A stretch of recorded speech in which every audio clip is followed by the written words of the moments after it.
Hello दोस्तों, आप सभी का फिर से स्वागत है एक और नई वीडियो में। दोस्तों, एक बार एक व्यक्ति संन्यास्त हुआ। संन्यास्त होने का अर्थ है भिक्षु बन जाना। भिक्षु बन जाने के बाद वह व्यक्ति अन्य भिक्षुओं की तरह जीवन व्यतीत करने लगा। उस समय बुद्ध अपनी शिक्षाओं को लोगों तक पहुंचाने के लिए अपने भिक्षुओं को अलग अलग दिशाओं में भेजते थे। तो वह भिक्षु भी अपने गुरु भिक्षु के साथ एक दिशा की ओर चल पड़ा। मार्ग में उस भिक्षु ने अपने गुरु भिक्षु से पूछा, भंते बुद्ध कहते हैं कि विचार ही वास्तविकता बनते हैं, परंतु कैसे मेरे मन में तो अब तक ना जान कैसे कैसे विचार आए हैं, परंतु वे तो मेरी वास्तविकता नहीं बने। फिर बुद्ध ऐसा क्यों कहते हैं कि विचार ही हमारी वास्तविकता बनते हैं?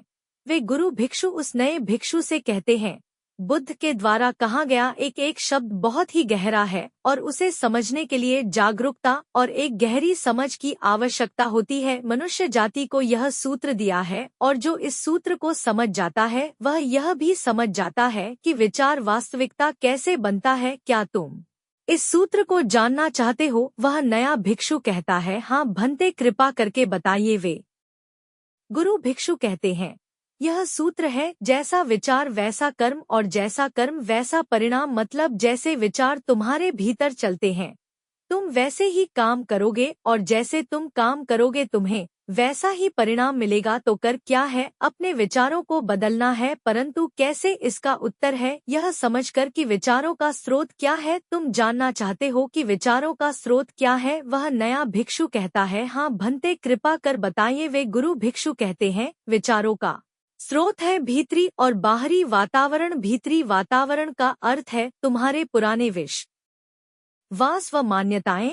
और बाहरी वातावरण का अर्थ है वे लोग जिनके तुम संपर्क में आते हो, जैसे परिवार वाले। यही कारण है कि बुद्ध ने भिक्षुओं के लिए संघ बनाया है ताकि एक तरह के विचार प्रत्येक भिक्षु को प्रभावित कर सके। बाहरी वातावरण आपके विचार का निर्माण करता है और वही विचार जब बार बार दोहराया जाता है तो वह भीतरी वातावरण का विश्वास बन जाता है। उदाहरण, अगर कोई बार बार दूसरों के शब्दों में खुद को कुरूप सुनता है तो एक समय के बाद यह उसके भीतरी वातावरण का विश्वास बन जाता है और फिर वह ऐसे काम भी करना शुरू कर देता है जिससे वह वास्तव में कुरूप होने लगता है। वह नया भिक्षु कहता है, तो इसका अर्थ यह है कि हमें अपने भीतर और बाहरी वातावरण को बदलना है। वे गुरु भिक्षु कहते हैं, अगर कोई कामवासना से परेशान है, कोई गरीबी से परेशान है, आत्मसंदेह से परेशान है या किसी और समस्या से परेशान है, तो वह अपने भीतर और बाहरी वातावरण को बदलकर अपनी समस्या से छुटकारा पा सकता है। वह नया भिक्षु पूछता है, अपने भीतरी और बाहरी वातावरण को कैसे बदले? गुरु भिक्षु उत्तर देते हैं,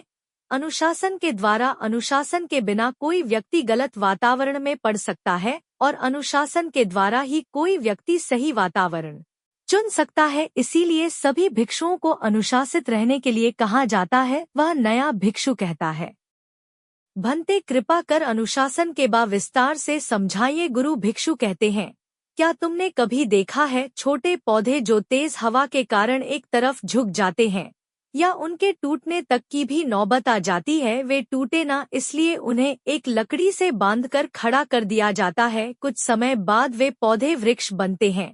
शायद वह लकड़ी ना होती तो उनका अस्तित्व ही खो जाता। तो अनुशासन उस लकड़ी की तरह ही है। फर्क सिर्फ इतना है कि हर पौधे को लकड़ी की आवश्यकता नहीं होती, पर हर उस व्यक्ति को जो सफल होना चाहता है उसे अनुशासन की आवश्यकता अवश्य होती है।